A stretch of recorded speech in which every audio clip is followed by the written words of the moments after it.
Welcome to the Instagram Stories for Saturday, November 30th. I'm your host, Daniel Hill, and this is the weekend edition of the Instagram Stories.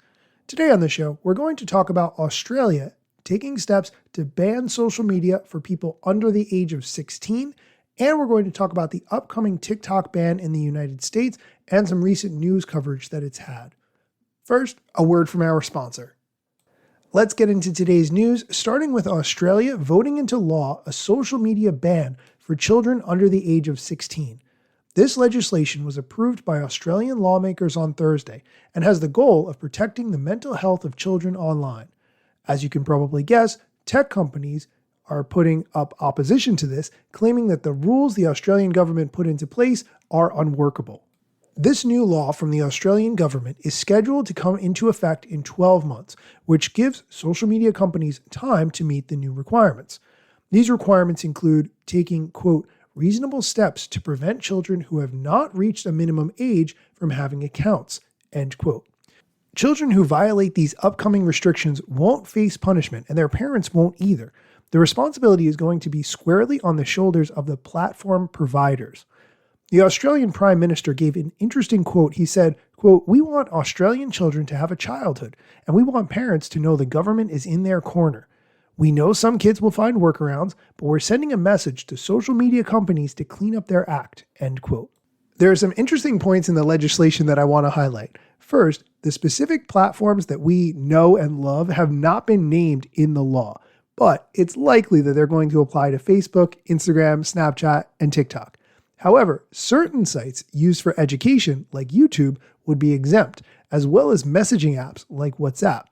I find it hard to differentiate between WhatsApp and Snapchat sometimes. How are they not social media in the same way? I'm not 100% sure. I will leave that to the Australian government to determine.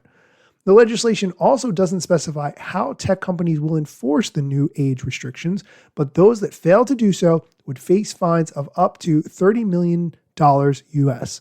The law does not require users to upload government IDs as part of the verification process. This part confuses me, because how will you know for a fact that the people who are creating accounts are under the age of 16? The response from the social media platforms themselves was as you would likely expect. Meta criticized the bill when it was introduced in the Australian Parliament last week, calling it, quote, inconsistent and ineffective. The company urged the Australian government to delay passing the legislation, citing, quote, uncertainty surrounding the reasonable steps that need to be taken for the platforms to enforce the rules. Elon Musk also slammed the law, alleging that it seems like, quote, a backdoor way to control access to the internet by all Australians, end quote. Okay, we are going to take a quick break. When we come back, we're going to talk about the upcoming TikTok ban in the United States, which potentially is supposed to be January 19th, and some media coverage of that. Stay tuned. Welcome back. Recently, the HBO show Last Week Tonight did a 27-minute segment on the TikTok ban. The host, John Oliver, shared a ton of reference information backing up the points that he was making about the controversy surrounding this issue, and he explained it incredibly well. I will say that all the points that he raised are things that I've talked about on this show in the past, but since he has a whole team of staff writers, the way he presented it was a much more cohesive way than I've done it on this show in the past. So I wanted to include some of the clips from his episode. Let's start with a brief clip from the intro of the show talking about why this issue is so important. Nearly 40% of adults under 30 say they regularly get their news from TikTok, and it's a significant driver of business given that more than 7 million small businesses use it. And yet, some lawmakers insist it's also among the biggest threats facing our nation. TikTok is a grave national security threat to Americans. TikTok is just Chinese malware. It's just junk food for our brains. It is spyware. It is being weaponized. TikTok is a gun aimed at Americans' heads. Yeah, those are some strong words, because we all know Congress will not stand by and watch someone pointing a metaphorical gun at Americans' heads. Actual guns, that's a complicated issue for some reason, but metaphorical gun violence will not stand. So if an app this popular is supposedly such a dire threat, tonight, let's look at TikTok. Who's behind it, what the concerns are, and what this might really be all about, because this story is actually a lot more nuanced than you might think. At this point, John Oliver explains the history of the issue, which is really important to understand. But lawmakers were already raising alarms about TikTok being Chinese-owned. And by mid-2020, Trump signed an executive order banning it, saying TikTok would be shut down unless Microsoft or another company purchased it from ByteDance. That never wound up happening, as a court found that Trump had overstepped in trying to ban it by executive order. And in the years since, TikTok's been at pains to publicly distance itself from China. It launched something called Project Texas, where they basically promised to store US users' data on US servers maintained by a third-party US company, which might sound good, but there are real questions about how effective that has been, with one worker saying the data protections amount to basically a wink and a nod. Okay, I'm just going to stop this clip for a second and say that I actually did not remember reading this article in the past. Not sure that I've ever seen it before. It is from the Wall Street Journal, and the title is TikTok Struggles to Protect U.S. Data from its China Parent. The byline, video sharing app says it has walled off American data, but employees say data is sometimes still shared with its China-based parent. I looked for the quote that John Oliver had mentioned there, and I do see it in the article. It says, quote, now many of the Project Texas data protections have devolved into what one employee called, quote, a wink and a nod. Other employees say Project Texas officially still prohibits users sharing data except in rare instances, but the instructions some employees receive conflict with that stance, end quote. I'm going to link to this article in the show notes so you can read it for yourself, but here's more from John Oliver.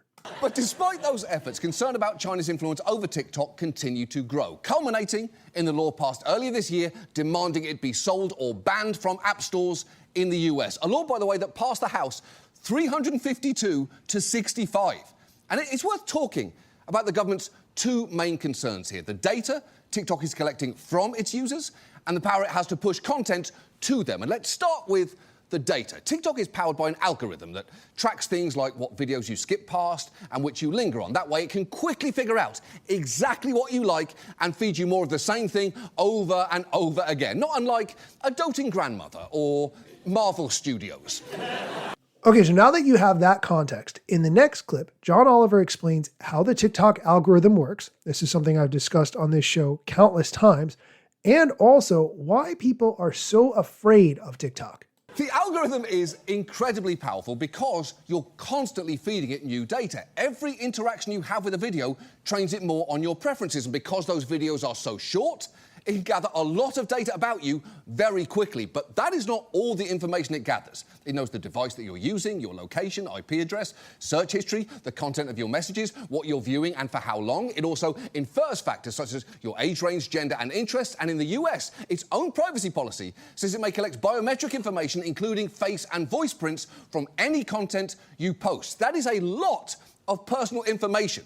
And some of TikTok's critics paint an alarming picture of what that means. Basically, the concern is that all this data could one day be used by the Chinese government to identify intelligence opportunities, for example, by helping China uncover the vices, predilections, or pressure points of a potential spy recruit or blackmail target. And I mean, maybe?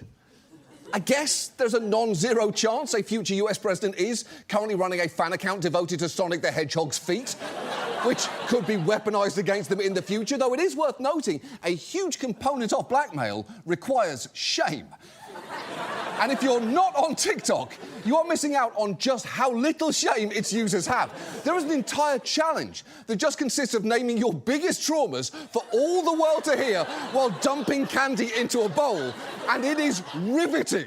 And this is the part that I think is so important. John Oliver explains that there is no evidence that the Chinese government has ever gotten any information from TikTok. In case you don't believe me, here's the clip. TikTok insists it hasn't and wouldn't give data to China, but whether or not you believe them, there is still no public evidence the Chinese government has actually spied on people through TikTok.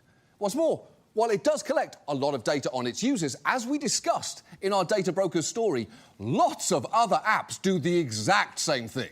In fact, when the Washington Post worked with a privacy researcher to look under the hood at TikTok, they concluded that it doesn't appear to collect any more data than your typical mainstream social network. For instance, while TikTok is tracking users around the internet even when they aren't using the app, the same tracking tool is used by Meta and Google on a far larger scale.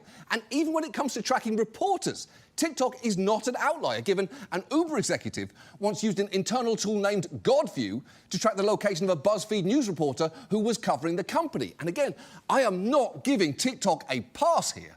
I'm just pointing out that its behaviour is pretty consistent with Silicon Valley's own standards. And that part right there, what he just mentioned about how TikTok operates exactly the same as all the other apps that you have on your phone, is really the key thing to remember. Okay, that's it for the news portion of the show. Now let's go into a request. A listener wrote in asking for an episode with data about how to optimize social media strategies over the holidays. During the holiday time, the listener noted that there are massive shifts in engagement patterns, viewership interests, and other topics that the person would like to hear covered on this show. Is that something that you personally can speak to? If you are listening and you have thoughts about how to optimize your social media strategies over the holidays, could you please get in touch with me? I would like to collaborate on an episode and have you share your expertise with the audience listening to this podcast. Send me a direct message at Daniel Hill Media. That's it for today's episode. Be sure to come back next time for more social media news, strategy, and other things that you need to know. Let me tell you a couple things that you should know about me. A product manager but do not have a bachelor's degree, but actually that's factually a fraction of me. And other fractions posting content irregular and irrationally. Still probably won't get a job at the Gram. They forgot, they don't know, or don't care who I am. That's why you never see me at the parties and events. My lack of followers must make me irrelevant. Don't have a course, a book to sell to make a bag of grand. Not a social media marketer, don't represent any brands. Plain to see, don't have an agency, but I got a lot of spam. Just putting in my work without the glitz and glam. Won't catch me eating fish unless it's shrimp or clam. No six pack, no risk that there's a gym card in my hand. Don't have a full-time job, but I got a lot of plans. Stay plotting, dropping knowledge on TikTok and Instagram.